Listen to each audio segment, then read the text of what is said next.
Hi hello welcome to our channel. నేను మీ సిరి. ఈరోజు మనం చెప్పుకోబోయే కథ మిస్సెస్ అగస్త్య పార్ట్ 89. కథలోకి వెళ్ళే ముందు వీడియోని లైక్ చేసి హైప్ చేయండి ఫ్రెండ్స్. మరి ఎందుకు ఇలా ఇక్కడికి వచ్చావు? అందరూ అక్కడ ఉన్నారు కదా. నేను తననే చూస్తూ అడిగాను. ఇందాక నుంచి నాతో మాట్లాడుతున్నాడే కానీ తన చూపులన్నీ రోడ్డు మీదే ఉన్నాయి.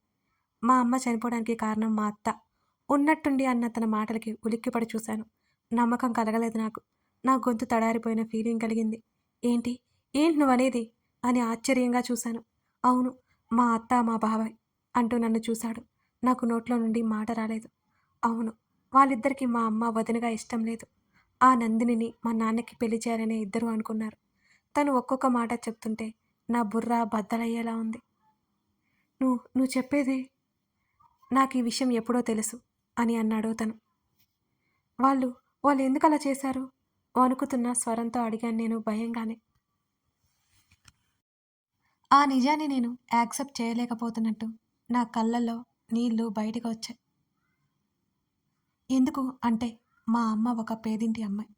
తను వదినగా వస్తే మా అత్తయ్య ప్రెస్టేజ్ పోతుంది. అంతేకాదు, ఆ నందినిని మా అత్త ఫ్రెండ్. ఆ నందిని అయితే తన మాట వింటుందని మా అత్తయ్య ఫీలింగ్ అని అన్నాడు అగస్త్య. మరి మీ బాబాయ్ ఎందుకు అలా చేశాడు? నాకు భయంతో గుండె వేగం పెరిగింది. చాలా నెమ్మదిగా మౌనంగా ఉండే ఆయన ఇలా చేశారా? నిజంగానే ఆశ్చర్యంగా ఉంది. ఆయనకి నందిని అంటే ఇష్టం అనగానే ఉలిక్కిపడ్డాను. అంటే నా శరీరం భయంతో కంపించిపోయింది ఒక్కసారిగా. అర్థం కాలేదా అన్నట్టు నా వైపు చూశాడు అగస్త్య. మా ఇంటికి ఆ నందినిని తీసుకొచ్చి పెట్టి ఆయనకు కావాల్సింది ఆయన తీసుకోవాలనుకున్నాడు. మా అత్త ఆయన ఇద్దరు కలిసి నందినిని తీసుకొచ్చి డాడీతో కలిపారు. ఆ తర్వాత ఆవిడని ఇంట్లోకి తీసుకురావాలనుకున్నారు. మా అమ్మకి సందేహం వచ్చేలా చేసింది మా అత్త. వాళ్ళిద్దరిని కలిపి చూపించింది. మా అమ్మ భరించలేకపోయింది. అమ్మ, నాన్న తనతో నిజం చెప్పలేదని ఆమె బాధ. అప్పుడు కూడా మా అమ్మ ఏం ఆలోచించిందో తెలుసా? అంటూ నన్ను చూశాడు అగస్త్య. నాకేడుపొచ్చేస్తోంది. వణికిపోతున్నాను నేను. సొంత వాళ్ళే ఇలా చేస్తారా అనిపిస్తోంది నాకు. అప్పటికైనా మా నాన్న నిజం చెప్తాడని ఎదురు చూసింది. ఆయన పిరికితనంతో మా అమ్మ నమ్మకాన్ని పోగొట్టుకున్నాడు. నన్ను తనతో పాటే తీసుకెళ్ళాలి అనుకుంది కానీ నాకు ఒక పూట కూడా భోజనం పెట్టలేక ఎంత అవస్థపడిందో నాకు ఇంకా గుర్తుంది. మా అత్తమామలు మా అమ్మని నన్ను చేరదీయలేదు. అందుకే మళ్ళీ నన్ను ఇక్కడే వదిలేసి ఒంటరిగా వెళ్ళిపోవాలనుకుంది. కానీ అప్పటికైనా మా నాన్న సుఖంగా ఉంటాడనుకుంది. ఆ బాధలోనే యాక్సిడెంట్ జరిగిపోయింది. చివరి మాటలు వచ్చేసరికి తన గొంతు వణికిపోతుంది. తన కళ్ళలో నుంచి నీళ్లు నా చేతుల మీద పడిపోయాయి. కానీ ఈ విషయాలు మా నాన్నకి కానీ ఆ నందినికి కానీ ఇద్దరికీ తెలియలేదు అని తనే చెప్పాడు. తన భుజం దగ్గర ముఖం దాచుకుని తన చుట్టూ చేతులేసేశాను. తను గంభీరంగా ఉండడానికి ప్రయత్నం చేస్తున్నాడు. మరి ఎందుకు వాళ్ళని అలా తిరగనిస్తున్నావు నువ్వు అని అడిగాను వాళ్ళ అత్తని బాబాయిని ఉద్దేశించి. బాబాయ్ దేనికోసమైతే కక్కుర్తి పడ్డాడో ఆయనకి అదే దూరమైంది. క్రిష్ చిన్నప్పటి నుంచి పిన్ని మంచానికి పరిమితమైపోయింది. ఆయన సంపద దూరమైంది. ఆయన ఆల్రెడీ చచ్చి ఉన్నాడు. ఇంకేం చేయను? తప్పు తెలుసుకుని నన్ను క్షమించమని అడిగాడు. ఆయన ముఖం కూడా చూడ్డానికి ఇష్టం లేదు నాకు. ఆ విషయమే చెప్పాను నేను. ఇంట్లో నుంచి వెళ్ళిపోయాడు. పిన్నిని బాగు చేయడం కోసం ఎక్కడెక్కడో తిప్పుతున్నాడు అని ఒక క్షణం ఆగి, ఏదో చేయాలనుకుంది మా అత్త. అన్నీ కోల్పోయింది. ఈ విషయాలు ఆవిడ నాకు చెప్పి నా కాళ్ళు పట్టుకుంది. వాళ్ళు ఎంత పశ్చాత్తాపడినా మా అమ్మ నాకు తిరిగి రాదు. వాళ్ళ ముఖాలు కూడా నాకు చూడాలి అనిపించదు. ఇవేమీ తెలియని మా నాయనమ్మకి అన్నీ తెలియజెప్పాలని లేదు. ఈ వయసులో ఇవన్నీ తెలిస్తే గుండె ఆగిపోతుంది. భారంగా నిట్టూర్పు విడిచాడు అగస్త్య. శిక్ష అంటే శరీరాన్ని బంధించడం అనుకుంటాను నేను. మానసికంగా శిక్ష విధిస్తాడు తను. తన మాటల్లో తెలిసింది ప్రతి క్షణం తన అత్త, బాబాయ్ భయపడుతూ బెదిరిపోతూ బ్రతుకుతున్నారు అని. నాకిప్పుడు బాగా అర్థమైపోయింది. అని కానీ అగస్త్యకిచ్చి పెళ్లి చేయాలని జయంతి ఆంటీ ఎందుకు పట్టుపట్టిందో ఇప్పుడు అర్థమైపోయింది. మీ అందరికీ తెలిసింది ఒకటైతే తెలియంది మరొకటుంది. అనిక పెళ్ళైన తర్వాత అత్తయ్య ఆ ఇంట్లో నుంచి వెళ్ళిపోవాలి. తనకు నేను విధించే శిక్ష అదే. 6 నెలలని వేడుకుంటే వదిలేశాను. ఇక బాబాయ్ ఆ ఇంటి గడప తొక్కడానికి కూడా వీల్లేదు. వాళ్ళిద్దరూ మా నాన్న దృష్టిలో దిగజారిపోకూడదని, ఆ విషయం ఎక్కడ తెలుస్తుందో అని ప్రతి క్షణం భయపడి చస్తున్నారు. వాళ్ళే గనక సరిగ్గా ఉంటే ఈరోజు మా అమ్మ నాకు దూరమయ్యేది కాదు. వాళ్ళు తలుచుకుంటే క్షణంలో మా అమ్మ నాన్న మధ్య అపోహలు తొలగించేవాళ్ళు. బలవంతంగా విడదీసిందేవాళ్ళు. అందుకే ఆ దూరం ఏంటో, ఆ కష్టం ఏంటో వాళ్ళకి తెలియాలి అని కళ్ళు మూసుకొని 2 క్షణాలు అలాగే ఉండిపోయాడు అగస్త్య. తల ఎత్తి తన వైపు చూశాను. ఇన్నాళ్ళు ఇదంతా లోపల దాచుకుని ఎంత వేదన చెందుతున్నాడో నాకు అర్థమవుతోంది. ఇందులో అందరూ తప్పులు చేశారు. అబద్ధం ఆడడం ఎంత తప్పో నిజాన్ని దాచి కూడా అంతే తప్పు చేశారు. ఏమీ తెలియని మా అత్తయ్య చనిపోయి తనని ఒంటరిగా మిగిల్చి వెళ్ళిపోయింది. తన చేతిని చుట్టేసి ఐ యామ్ విత్ యూ అన్నాను కళ్ళు తుడుచుకుంటూనే. నా ముఖాన్ని చేతుల్లోకి తీసుకొని మరొకసారి కళ్ళు తుడిచాడు అగస్త్య. ఇద్దరం అక్కడే మధ్యరాత్రి వరకు గడిపాం. మళ్ళీ హాస్పిటల్లోకి నడిచాం. అంకుల్ బాగానే ఉన్నారు. మళ్ళీ మళ్ళీ ఇలా టెన్షన్ అవ్వకుండా చూసుకోమని 2 రోజుల అబ్జర్వేషన్లో పెట్టి డిశ్చార్జ్ చేస్తామని డాక్టర్స్ చెప్పారు. ఆ మరునాడు అంకుల్ అగస్త్యతో మాట్లాడారు. ఆయనకి వేసిన శిక్ష చాలనుకున్నాడేమో అగస్త్య. ఆయనతో మాట్లాడాడు. ఆయన ఇంటికి రమ్మని బ్రతిమాలిన ససేమిరా అన్నాడు. కొడుకుని తనతో మాట్లాడాడు. అదే తన జీవిత లక్ష్యం. అంతకంటే ఇంకేం అవసరం లేదని సంతోషంతో ఉన్నాడు అంకుల్. తన మనవడు కొడుకు కలిసిపోయినందుకు బామ్మ అయితే చాలా అంటే చాలా సంతోషపడింది. అగస్త్య భోషణం లాంటి మనసులో ఉన్న భారమంతా దింపేసుకున్నాడు ఆ రోజు. ఆ రోజు న్యూస్ చూస్తున్నాం మేమిద్దరం. అందులో డేవిడ్ కనిపించాడు. అతను ఇప్పుడు బిజినెస్ మ్యాన్ అయిపోయినట్టుగా వార్తలు కూడా వచ్చేస్తున్నాయి. అగస్త్యకు చూపించాను. తను అసలు ఆ విషయం పట్టించుకోలేదు. నాకొక డౌట్ మిగిలిపోయింది అని అన్నాను నేను తననే చూస్తూ. ఏంటది అని అడిగాడు అగస్త్య. నాకు బాగా గుర్తు. ఓ రోజు డేవిడ్ ఏమన్నాడో తెలుసా? నీతో నాకు పని ఉంది, నిన్ను ప్యారిస్ తీసుకెళ్లాలన్నాడు. అలా ఎందుకన్నాడు అని నేను అడిగాను. వాడు క్రిమినలే కానీ వాడు పిచ్చి వెధవ. అగస్త్య మాటలకు ఒక్కసారిగా నాకు నవ్వొచ్చింది. మాఫియా డాన్ని అలా అనొచ్చా చెప్పు అని నవ్వు ఆపుకుంటూ అడిగాను. వాడి తల్లిని నేను దూరం చేశానంట, నిన్ను నాకు దూరం చేస్తాడంట. అది వాడి గోల. బాగా ఇచ్చానులే, బుద్ధుంటే మన జోలికి రాడు అని అగస్త్య కచ్చిగా అన్నాడు. సరే, అన్నీ క్లియర్ అయిపోయినట్టే కదా, ఇప్పటికైనా నన్ను కనికరించు బాబు అంటూ తన చేతి మీద గిల్లాను నేను. తింగరదాన, సరిగ్గా మాట్లాడు అని అగస్త్య అన్నాడు. ఓయ్, అలా అన్నావంటే ఒప్పుకోను అని మూతి ముడిచి చెప్పాను.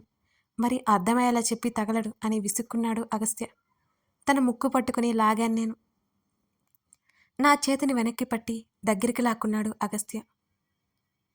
ఏంటి ఎక్కువ చేస్తున్నావు, నన్ను ముద్దు పెట్టుకోవడానికి అన్నట్టుగా ముందుకు రాగానే తన నోటి మీద చెయ్యి అడ్డు పెట్టాను నేను.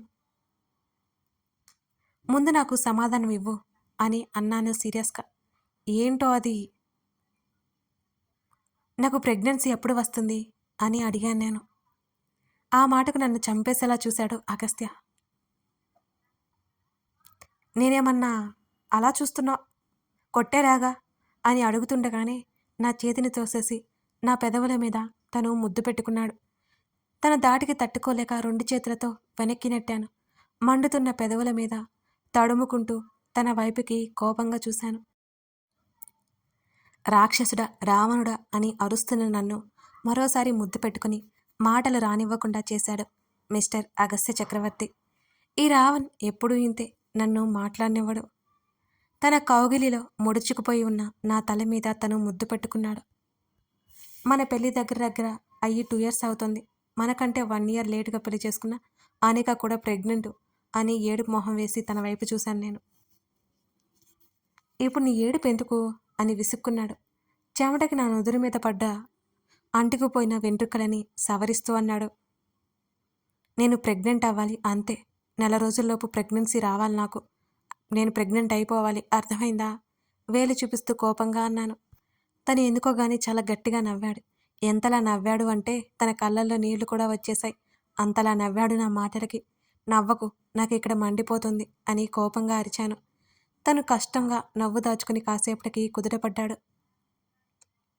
తిక్క మహమ, ఏం అడుగుతున్నావో అర్థమవుతుందా అని మళ్ళీ నవ్వాడు. నువ్వే కదా నేను ప్రెగ్నెంట్ కాకుండా చేస్తున్నావు, నాకు తెలుసు. నా మెన్స్ట్రువల్ సైకిల్ ఫాలో అవుతూ ప్రికాషన్స్ తీసుకుంటున్నావు అంతేనా అని గుర్రుగా చూస్తూ అన్నాను. నిజంగా నువ్వు తింగరదానివి అని అన్నాడు. నా తల మీద అరచేత్తో పొడిచాడు అగస్త్య. అబ్బా, నేను చెప్పేది నిజమే కదూ అని కోపంగా అడిగాను.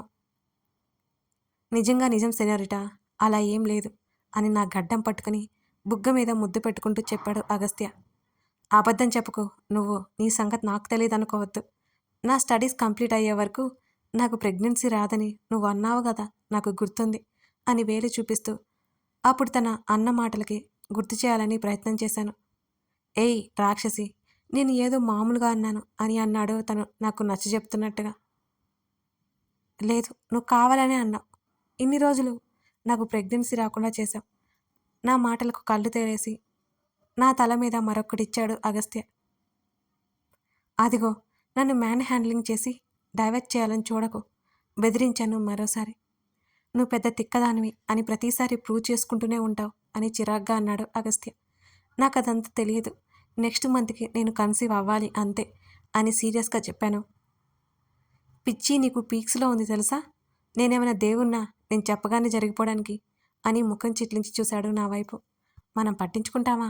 వెంటనే నేను 2 చేతులతో చెవులు మూసుకొని, నాకదంతా తెలియదు, నేను ప్రెగ్నెంట్ అవ్వాలి, నేను ప్రెగ్నెంట్ అవ్వాలి, ప్రెగ్నెంట్ అవ్వాలి అని 3 సార్లు చెప్పగానే నా చేతులు లాగేశాడు అగస్త్య. సరే, నీ కోరిక నేనెందుకు కాదంటాను, డే అండ్ నైట్ కష్టపడతాం అంటూ నన్ను తన కౌగిలిలోకి లాగేసుకున్నాడు. ఈ రావ నుంచి నన్ను కాపాడండి అంటూ తనని నెట్టేసి పారిపోవాలని చూసిన నేను ఆ పని చేయలేకపోయాను. తన దాటికి నా నడుము చుట్టూ చేతులు వేసి లాగి నన్ను బెడ్ మీద పడేశాడు తను. తన చేతులు, తన మాటలు, తన కౌగిలింతలు, తన మోహావేశాలు నన్ను మరో లోకాలకి తీసుకెళ్ళి తన కౌగిలి విడి పక్కకు వెళ్ళలేనంత దగ్గర చేశాయి. అయ్యయ్యో, నా బంగారాన్ని ఎంత అబద్ధం చేసుకున్నాను. తను నిజంగానే నాకు ప్రెగ్నెన్సీ రాకుండా ఏం ప్లాన్ చేయలేదన్నమాట. అయ్యయ్యో, ఓ రోజు మా డాడీతో ఫోన్ మాట్లాడుతూ గార్డెన్లో తిరుగుతూనే ఉన్నాను నేను. పొద్దున్నే కడుపులో తిప్పి డాడీకి తర్వాత కాల్ చేస్తానని పొద్దున్నే మొత్తం కక్కేసుకున్నాను. నోరంతా చేదుగా అయిపోయింది దెబ్బకి. ఇంట్లోకి నడుస్తుంటే కళ్ళు ఒక్కసారిగా తిరిగి దబ్బున గార్డెన్లో గడ్డిలోనే పడ్డాను. అబ్బా, తలంతా నొప్పి లేచింది. నా అరుపుకి వాచ్మెన్ అగస్త్య, వంటావిడ ముగ్గురు పరిగెత్తుకుంటూ వచ్చారు. వాళ్ళు వచ్చేసరికి లేచి కూర్చున్నాను. ఎలాగో అలా.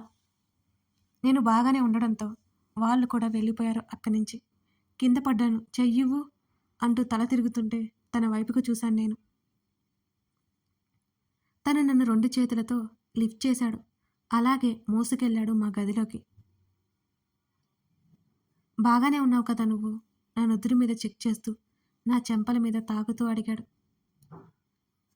అప్పటికే బోల్డంత సినిమా పరిజ్ఞానం, గూగుల్ మాత పరిజ్ఞానంతో ప్రెగ్నెన్సీ లక్షణాలన్నీ కనిపెట్టేశాను నేను.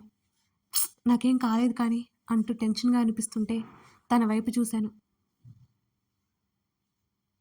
నాంచకుండా విషయం ఏంటో చెప్పు అని అడిగాడు తను కాస్త కంగారుగా. తనకి కాస్త దగ్గరగా జరిగి నేను ప్రెగ్నెంట్ అని డౌట్ వస్తుంది. భయంగా కంగారుగా తన ముఖంలోకి చూశాను. మొదట నా మాటలకి షాక్ అయిపోయి అంతలోనే తన కళ్ళల్లో మెరుపు చూశాను నేను. నిజంగానా అని అడిగాడు నన్ను దగ్గరికి తీసుకుంటూ అగస్త్య. ఏమో తెలీదు, డౌట్ మాత్రం అలా ఉండిపోయింది. కిట్ తెప్పించు, టెస్ట్ చేసుకుంటాను అని అడిగాను.